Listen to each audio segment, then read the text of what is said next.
السلام علیکم ورحمۃ اللہ وبرکاتہ۔ آج ہم سنیں گے فرعون کا قصہ۔ حضرت یوسف علیہ السلام تقریباً 80 برس تک مصر کے بادشاہ رہے۔ ان کے وصال کے بعد بنی اسرائیل کافی عرصے خوشحال زندگی گزارتے رہے، یہاں تک کہ اہل مصر نے اپنا ایک بادشاہ مقرر کر لیا جس کا لقب فرعون تھا۔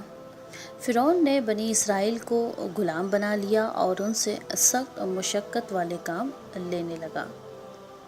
فرعون کو کسی نجومی نے بتایا کہ بنی اسرائیل میں ایک لڑکا پیدا ہوگا جو تمہارا اقتدار ختم کر دے گا۔ اس پر فرعون نے بنی اسرائیل میں پیدا ہونے والے لڑکوں کو قتل کرنا شروع کر دیا اور ان کی لڑکیوں کو خدمت گاری کے لیے زندہ رہنے دیا۔ اس طرح بنی اسرائیل فرعون کے شدید ظلم و ستم کا شکار ہوئے۔ بنی اسرائیل کو ظلم و ستم سے نجات دلانے کے لیے اللہ تعالیٰ نے حضرت موسیٰ علیہ السلام کو پیدا فرمایا۔ اللہ تعالیٰ نے اپنی تدبیر سے فرعون کے گھر میں حضرت موسیٰ علیہ السلام کی پرورش فرمائی۔ حضرت موسیٰ علیہ السلام جب جوان ہوئے تو ان سے ایک قبطی جو تھا وہ غیر ارادی طور پر مارا گیا۔ فرعون نے معاذ اللہ حضرت موسیٰ علیہ السلام کو شہید کرنے کا فیصلہ کر لیا، لیکن حضرت موسیٰ علیہ السلام اللہ کے حکم سے مدین ہجرت فرما گئے۔ حضرت موسیٰ علیہ السلام 10 برس کے بعد جب مصر واپس تشریف لائے تو راستے میں اللہ تعالیٰ نے انہیں 2 معجزات عطا فرمائے اور فرعون کی طرف رسول بنا کر بھیجا۔ فرعون خدا ہونے کا دعویٰ کرتا تھا۔ حضرت موسیٰ علیہ السلام فرعون کے دربار میں تشریف لے گئے۔ وہاں فرعون اپنے تمام مشیروں کے ساتھ موجود تھا۔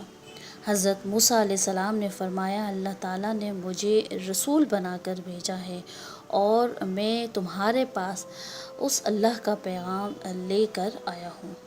اس پر فرعون نے جواب دیا، میں خود ہی خدا ہوں، تم بھی مجھے خدا مانو ورنہ میں تمہیں قید کر دوں گا۔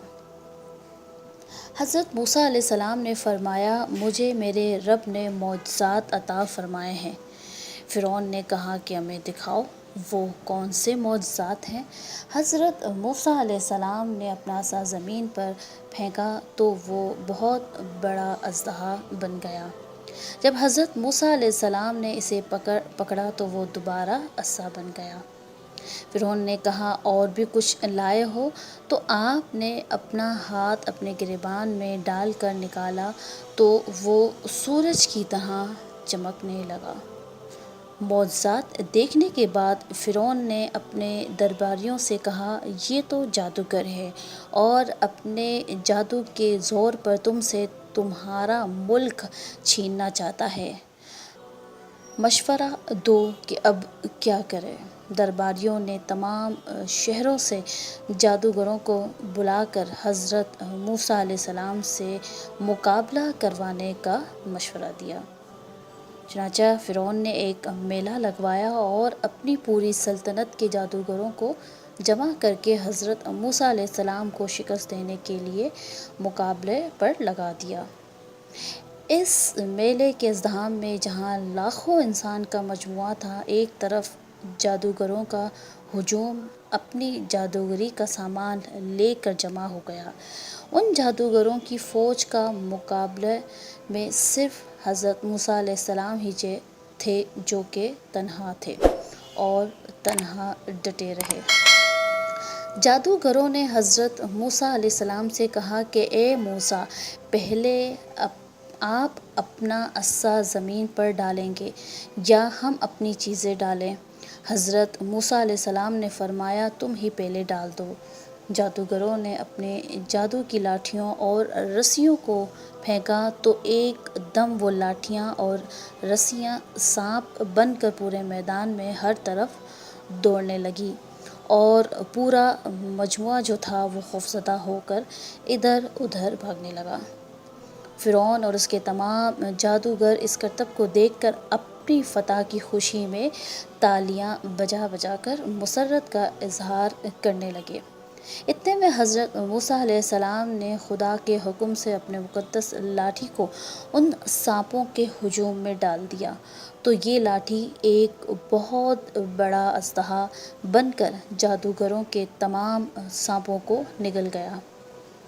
یہ معجزہ دیکھ کر تمام جادوگر اپنی شکست کا اعتراف کرتے ہوئے سجدے میں گر پڑے اور بآواز بلند یہ اعلان شروع کر دیا کہ ہم ہارون اور موسیٰ کے رب پر ایمان لائے۔ مگر فرعون اور اس کے درباریوں نے اب بھی ایمان قبول نہیں کیا، بلکہ فرعون کا کفر اور اس کی سرکشی اور بھی زیادہ بڑھ گئی۔ اس نے بنی اسرائیل اور حضرت موسیٰ علیہ السلام کو مزید ستانا شروع کر دیا، اور جو جادوگر ایمان لائے تھے انہیں سولی پر چڑھا کر قتل کروا دیا۔ فرعون کے مظالم سے تنگ آ کر حضرت موسیٰ علیہ السلام نے اللہ تعالیٰ سے اس طرح دعا مانگی: اے میرے رب، فرعون زمین میں بہت ہی سرکش ہو گیا ہے اور اس کی قوم نے وعدہ خلافی کی ہے، لہٰذا تو انہیں ایسے عذاب میں گرفتار فرما جو ان کے لیے سزا ہو اور میری قوم اور بعد والوں کے لیے عبرت ہو۔ اس پر اللہ تعالیٰ نے حضرت موسیٰ علیہ السلام کو حکم فرمایا کہ آپ علیہ السلام راتوں رات بنی اسرائیل کو لے کر مصر سے نکل جائیں۔ جب فرعون کو پتہ چلا تو وہ ایک بہت بڑا لشکر لے کر ان کا تعاقب میں نکلا۔ اب آگے سمندر تھا اور پیچھے فرعون کا لشکر۔ اللہ تعالیٰ نے سمندر پھاڑ کر راستہ بنایا جس سے گزر کر حضرت موسیٰ علیہ السلام اور بنی اسرائیل صحرائے سینا میں پہنچ گئے، اور فرعون اپنے پورے لشکر سمیت سمندر میں غرق ہو کر مر گیا۔ چلتے ہیں ہمارے نیکسٹ سیگمنٹ کی طرف، عمل کے بعد۔ پیارے بچوں، اس واقعے سے ہمیں یہ سبق ملتا ہے کہ اگر مستقل اور مسلسل اللہ تعالیٰ کی نافرمانی کی جائے تو اس صورت میں اللہ تعالیٰ اس قوم پر عذاب بھیجتا ہے، اور یہی وجہ ہے کہ فرعون اور آل فرعون پر اللہ تعالیٰ نے 7 عذابات بھیجے تاکہ وہ نصیحت حاصل کرتے، لیکن افسوس کہ وہ ان عذابات کے نتیجے میں بھی نصیحت حاصل نہ کر سکے اور وعدہ خلافی کرتے رہے۔ لہٰذا اللہ تعالیٰ سے ہر وقت دعا کرتے رہیں کہ اللہ تعالیٰ اپنے عذاب سے ہم سب کو محفوظ رکھے۔ آمین۔ فی